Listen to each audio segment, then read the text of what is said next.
Conselho Consultivo, o anúncio de que Monti iria abandonar o governo após a aprovação da lei orçamental provocou o nervosismo no mercado e preocupação sobre o futuro político de Itália. Depois das pressões de Silvio Berlusconi, Mário Monti comunicou a intenção de se demitir assim que o Parlamento aprovar a legislação orçamental. O primeiro-ministro tecnocrata foi nomeado em 2011 para devolver credibilidade às finanças italianas, fortemente penalizadas pelos governos do ex-primeiro-ministro Berlusconi. A posição de Monti na liderança do governo italiano tornou-se insustentável quando o maior partido do centro-esquerda, o Partido Democrático, elegeu Bersani, um ex-comunista veterano do sistema, como seu líder para as eleições de 2013. Uma vez que Berlusconi disse que poderia regressar à vida política se Bersani fosse seu adversário. Sem uma maioria parlamentar, Monti decidiu deixar o executivo e garante que descarta a possibilidade de regresso à vida política, agora que está mais livre. Algo que deixa os italianos preocupados sobre o seu futuro. Monti è l'unica persona che è in grado di stabilire un ordine economico che, anche se con sacrifici e tante altre problematiche connesse, però tutto sommato alla fine potrebbe riportarci sulla retta via. A Berlusconi sicuramente non è, tanto meno Bersani. Il peggio che ci poteva capitare. Questa è la mia convinzione. Crede che possa rivincere? No, solamente che fa male all'Italia. Vedete che noi accettiamo ancora certe cose. Vedete che c'è gente che continua a seguirlo, vedete che ancora qualcuno ci crede, che mi sembra allucinante che ancora qualcuno creda alle favole.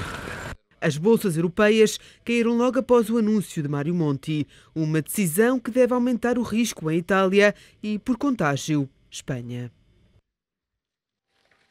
Para analisar este e outros temas, contamos com a presença habitual em Conselho Consultivo de António Gaspar, Abel Ferreira e Joaquim Biancar Cruz. Aos três, muito obrigada pela presença no Conselho Consultivo. António Gaspar, comece por si. Como é que vê esta saída, este aviso de saída de Mário Monti?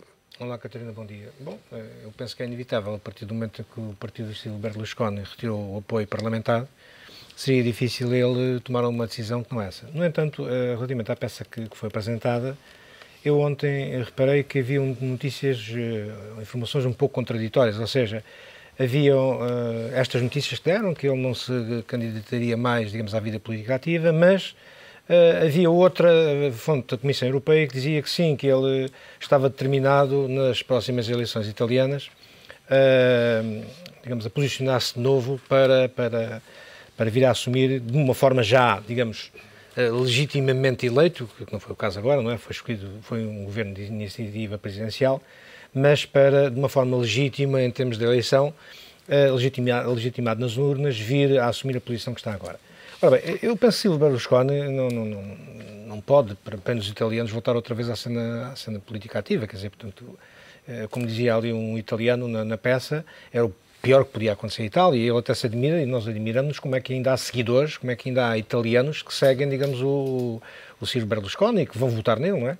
Depois de anos e anos, porque já esteve no governo, penso que por 3 vezes, ter dado provas de que, enfim, sobretudo da falta de credibilidade. Neste momento, a questão que se coloca a Itália e a todos os países, naturalmente, apesar de todos os países do euro, apesar de ontem o François Hollande, gostava aqui de sublinhar, dizer que quando foi por ocasião da entrega do Prémio Nobel à União Europeia, o Prémio Nobel da Paz, ia dizer que a crise do euro acabou.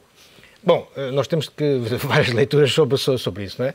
Mas o facto de ser a França a dizer isso não foi secundada pela Alemanha. A Alemanha, com pouco cuidado, disse, bom, não acabou bem, eu sou moderadamente otimista, dizia a senhora Merkel.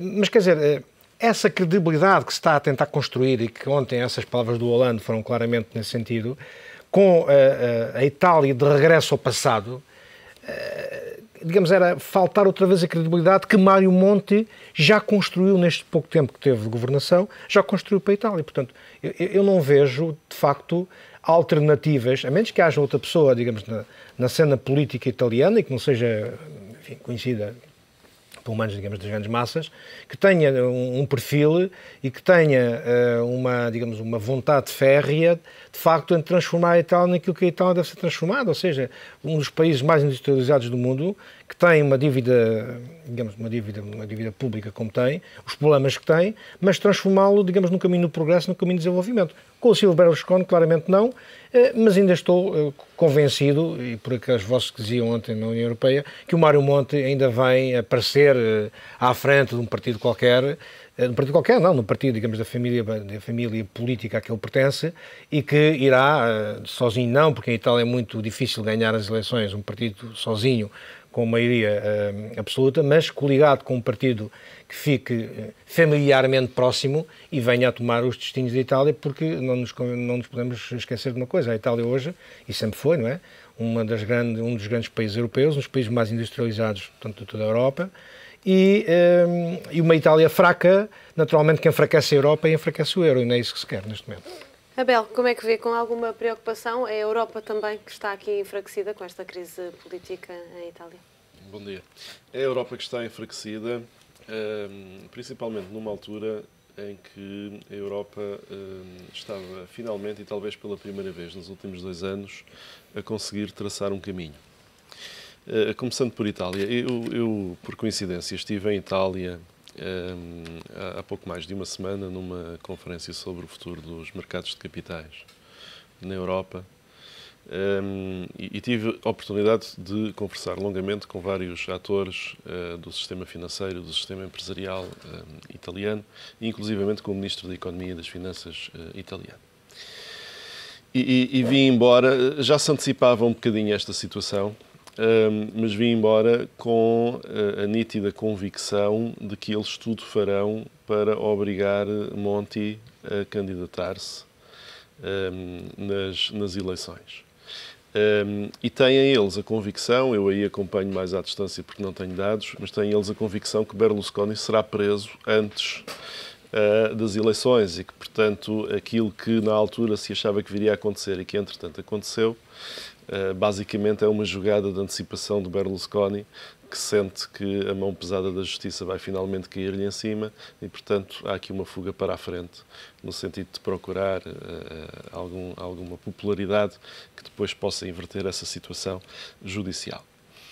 Esta situação italiana é particularmente complicada neste momento, porque este é o momento, e esta semana temos 2 reuniões extraordinariamente importantes, é o momento em que a União Europeia se prepara para aprovar 2 mecanismos muito importantes, um positivo, o outro negativo. A reunião do Conselho Europeu, em princípio, vai aprovar aquilo que é o projeto de aprofundamento da União Económica e Monetária. E desta vez estamos a falar de um verdadeiro aprofundamento e de uma verdadeira União Económica e Monetária, com aquilo que pode ter de positivo em termos de mecanismos de funcionamento da Europa e com aquilo que pode ter de negativo em termos de perda de soberania dos Estados. E o Parlamento Europeu, que está na sua última sessão plenária do ano, entre várias outras coisas importantes que tem para aprovar, designadamente o Orçamento Europeu, vai provavelmente também aprovar ou pelo menos pronunciar-se sobre um mecanismo de cooperação entre os Estados, tendo em vista a aprovação e a implementação de um imposto sobre transações financeiras, que me parece que, a ser implementado a breve trecho, designadamente em Portugal, vai ter efeitos extraordinariamente ineficientes e contraproducentes para a nossa economia. Mas, independentemente deste último aspecto, ao qual gostaria ainda de voltar, a verdade é que a Europa, neste momento, parece ter um caminho, que é um caminho de aprofundamento da União Económica e Monetária, e que é um caminho e estamos em condições de desbloquear este caminho doloroso? Penso que estamos em condições de o desbloquear, mas é um caminho que vai suscitar um problema novo. E se calhar a crise do euro, o Sr. Hollande ontem dizia que a crise do euro acabou, eu acho que a crise do euro provavelmente ainda não começou. Porque nós estamos numa situação que é uma crise europeia. E esta crise europeia é, de facto, uma crise bancária, é, de facto, uma crise da dívida soberana, mas foi, sobretudo, ao longo destes últimos 2 anos, e muito potenciada por isso, uma crise política. Uma crise de falta de mecanismos, de incapacidade de decisão, de incapacidade de ação. O que é que vai acontecer? Com a criação, ou com o aprofundamento, não é criação, obviamente, mas com o aprofundamento da União Económica e Monetária, vão passar a existir mecanismos que vão permitir, dentro da zona euro, que estes processos de indefinição e de hesitação possam ser ultrapassados. Mas é dentro da zona euro. O que significa que os países à volta, o resto da União Europeia que está fora da zona euro, vai ter sérias dificuldades em se articular com estes novos mecanismos. A começar pela Inglaterra. Quando nós dizemos nesta fase que o Sr. Cameron está a querer tirar a Inglaterra da União Europeia por causa do euroceticismo britânico, eu tenho grandes dúvidas que o problema seja o euroceticismo britânico. O problema é que os ingleses perceberam que com estes novos mecanismos eles estão fora. E, portanto, o drama neste momento da Inglaterra, por exemplo, não é tanto o euroceticismo atual, é a decisão de há 15 anos atrás de não ter entrado no euro. Uma decisão que não querem agora reverter. Uma decisão que não querem neste momento reverter e provavelmente em termos da sua própria economia isso não teria consequências boas e explicáveis facilmente aos britânicos. Mas aquilo que se passa neste momento é a Europa vai dar um passo importante, significativo, um passo que tem a ver sobretudo com a zona euro e, portanto, com os países que estão dentro do euro, e esse passo vai ser absolutamente determinante relativamente àquilo que vai acontecer em termos de política europeia nos próximos tempos e também relativamente àquilo que possa ser a confiança que os mercados vão ter no funcionamento da Europa e da zona euro e que não passam, com certeza, pelo Sr. Hollande a fazer este tipo de anúncios, para os quais, aliás, não tem qualquer tipo de credibilidade. Joaquim, como é que vê esta saída de Mário Monti e este novo redesenhar da Europa? Eu confesso que tinha uma certa admiração pessoal pela pessoa e pela postura de Mário Monti. Considerava mesmo o senador da causa do sul da Europa, fazendo ponte para o norte. Ele próprio, sozinho, pôs muitas vezes o norte da Europa, que tinha só uma focalização, era ele que conseguiu retornar as coisas e tornar... E foi muito importante o Sr. Mário Monti durante este papel. Agora, há aqui, quando nós vimos os governos, o que aconteceu na Grécia, o que aconteceu em Espanha, que houve eleições, e, enfim, é um governo legitimado pelo poder. O que aconteceu em Portugal, que é um governo também legitimado em poder. Agora, em Itália, que nós sabemos como é que é a típica democracia italiana, nós tivemos quase a imposição de um tecnocrata. E, naquela altura, eu pensei, bem, isto é aqui um bocadinho uma panela, quer dizer, é tapar uma panela de pressão. E realmente ele, sentindo o primeiro vacilar político, meteu logo o cargo à disposição.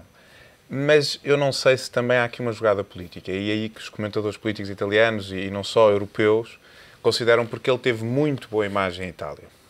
Embora, sendo talvez dos primeiros ministros que dentro destes 4 ou 5 dos países do sul da Europa e da Irlanda, que pede sacrifícios, a imagem dele, mediante a população, talvez seja daqueles que têm que goze de maior respeito. E talvez também se torne aqui daquele papel de vítima, de tecnocrata perante os grandes lobbies e as grandes jogadas políticas. E isso favorece-o e vai a favor dele. Muitos falam, se não fosse Primeiro-Ministro, no mínimo tem que ser o Ministro das Finanças, o próximo italiano, ou no mínimo tem que ser o Presidente da República. Portanto, é o Presidente da República italiana. Portanto, uma figura ímpar, neste momento, no espectro político italiano, independentemente que seja ou não Primeiro-Ministro. E isso eu comungo e penso que realmente... E terá, portanto, se candidatar às condições necessárias para ser eleito? Não, porque se virmos realmente no espectro político, tanto da esquerda, a esquerda admiro. Há muitas pessoas de esquerda que eu admiro. Quer dizer, é que ele conseguiu se tornar uma pessoa ímpar na sociedade, pedindo sacrifícios. E a direita, eventualmente também liderada por Berlusconi, devido ao cansaço dos últimos anos de Berlusconi e sucessivos escândalos com Berlusconi, embora nós, quando às vezes atacamos Berlusconi fora de Itália, nós temos que perceber o que é o contexto italiano. E o que é que significam algumas frases até um pouco mais radicais de Berlusconi para aquilo que é a população e o contexto e o viver democrático de Itália. E a diferença entre o Norte e o Sul de Itália. E a diferença entre o Norte e o Sul de Itália. E por isso eu considero que Monti, com certeza, não sei se disse adeus. Agora, a situação, e mediante a Europa, e o que estava a dizer o Abel, ocorre exatamente no pior dos momentos. Ocorre num dos momentos em que temos realmente o orçamento europeu, que ainda não foi aprovado, mas também, como dizia... E certamente adiado para o próximo ano. Pronto, mas a Economist dizia no deal, but no drama. O que é certo é que os mercados, se houvesse aqui um consenso do orçamento, seria importante do ponto de vista do projeto europeu. No drama, mas criava uma boa imagem. Não é só a imagem de criava uma imagem de consolidação. Exatamente, se não os Estados Unidos e outros blocos, vocês não se entendem nem numa questão orçamental. Aliás, eles nem percebem como é que nós conseguimos estar a discutir um orçamento a 7 anos. Pronto. Depois, a questão de novos mecanismos realmente estão a ser aprovados e são muitíssimo importantes. Uma verdadeira revolução ou um mini 25 de Abril, se quiser, no seio da Europa, em termos das suas funções, de distribuição de poderes, de monitorização, de fiscalização, enfim, que serão muito importantes. Depois o efeito, Espanha nem quer ouvir falar da crise que se passa em Itália ao lado. Porque houve reações imediatas de Guindos. Porque imediatamente coisa. O Sr. Hollande, que teve agora um corte de rating muito breve, recentemente, também não quer ouvir falar de uma situação dessas. E, no entanto, a Alemanha vai-se reservar cada vez mais ao silêncio e cada vez mais a determinadas atitudes que até aqui teve, porque a chanceler vai entrar num período pré-eleitoral e de eleições. E, portanto, cada vez vai estar mais reservada a um conjunto de assuntos europeus. Há um mix em termos muitíssimo complexo nas relações europeias, e depois não se esquecer também os problemas das autonomias regionais, como é o caso da Catalunha, da Flandres e da Escócia no seio da União Europeia. Portanto, a complexidade nos próximos tempos para uma... E quando se perde um dos líderes mais fortes da União Europeia, neste momento, e de maior consenso, foram muito solidários os primeiros-ministros de todo o país, o Presidente do Conselho Europeu, todos muito solidários em relação ao Sr. Monti, quase que até com alguns comentários de interferência na política nacional, dizendo, e mesmo os avisos que Durão Barroso disse, e não só, mas as instâncias europeias, a dizer, Itália, faça o caminho é aquele. Portanto, não pensem que vão parar. António Gaspar, quem é que pode sair nesta altura beneficiado, sendo que beneficiado aqui é relativo, com esta situação? Pode ser Portugal, por os holofotes serem desviados da atenção do Estado português e da questão de reclamar para si as mesmas condições que a Grécia tem? Vamos lá ver. Uma situação de instabilidade em qualquer país da Europa, e particularmente em qualquer país do euro, não é benéfico para ninguém. Relativamente a Portugal, se repararmos bem, digamos, no último ano, 1 ano e meio, nós temos estado praticamente afastados, da confusão, não é? Porque nós estamos a cumprir com mas aquilo tem havido sempre a tendência para as comparações com a Grécia e agora mais recentemente com a questão das condições. Pois, é verdade. Quer dizer, eu aí vejo mais, faço uma leitura diferente. Essa questão das comparações foi uma atrapalhada, mas uma atrapalhada, digamos, deste governo, que fazem lembrar as atrapalhadas do Sócrates. Portanto, vai muito em linha com aquilo que aconteceu com a governação anterior de Sócrates. Houve uma atrapalhada, já foi debatido por variedíssimas vezes aquilo que aconteceu com o Ministro das Finanças, que nunca devia ter dito aquilo que disse, ou devia de ser ponderado naquilo que disse e não foi ponderado coisíssima nenhuma. Depois o Primeiro-Ministro também atrapalhou as coisas. Portanto, o que eu penso é que os países de facto não são iguais. Portanto, Portugal não é igual à Grécia, não é igual à Irlanda. Cada país tem as suas especificidades próprias, cada país tem as suas dificuldades próprias e cada país terá também, digamos, os seus pontos positivos. Agora, reclamar tucu para Portugal aquilo que se vai replicar na Grécia, ou replicar em Portugal aquilo que se vai aplicar na Grécia, não me parece ajustado, porque as realidades também não são idênticas, não é? Agora, poderá, eventualmente, dentro do pacote, digamos, de ajudas que a Grécia vai receber, ajudas extraordinárias e, digamos, e acrescidas àquilo que estava previsto inicialmente, poderá haver alguma coisa que se possa aplicar a Portugal. Não porque se aplicou à Grécia, mas porque a situação portuguesa, não sendo tão grave como é a situação grega, reclama a própria situação, não estou agora a dizer dos governantes portugueses, a própria situação reclama algum tipo de ajuda que possa ser melhorada relativamente àquela que temos neste momento. Agora, eu não sou adepto, nem pouco mais ou menos, de que aquilo que foi aplicado à Grécia tem que ser aplicado a Portugal.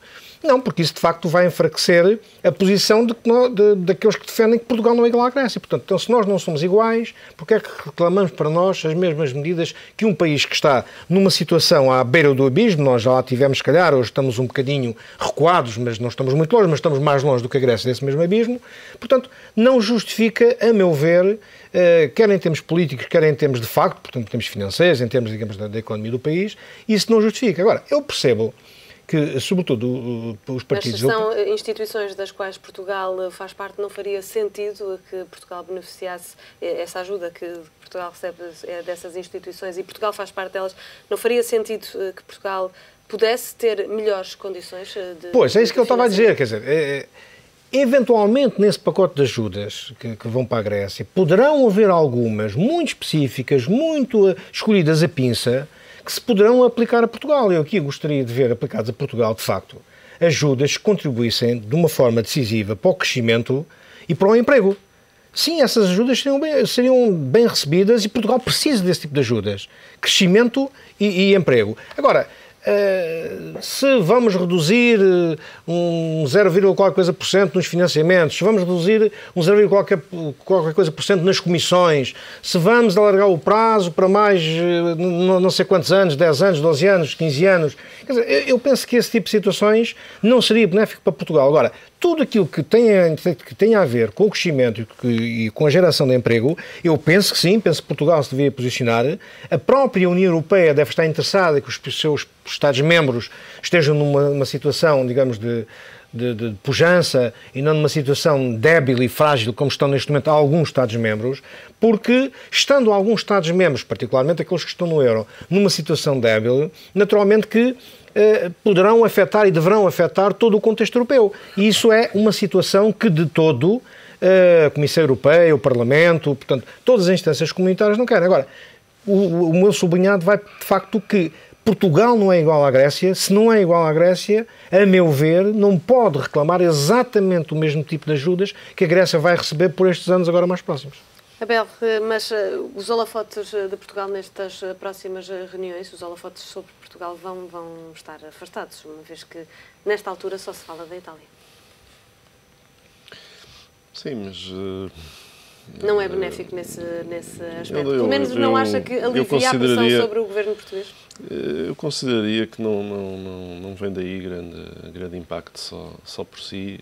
Portugal tem que fazer o seu caminho, o governo português tem a pressão que tem e, como me dizia o Ministro da Economia e Finanças italiano naquela reunião que tivemos, o mais importante quando nós temos que implementar reformas estruturais é comunicar e conseguir explicar.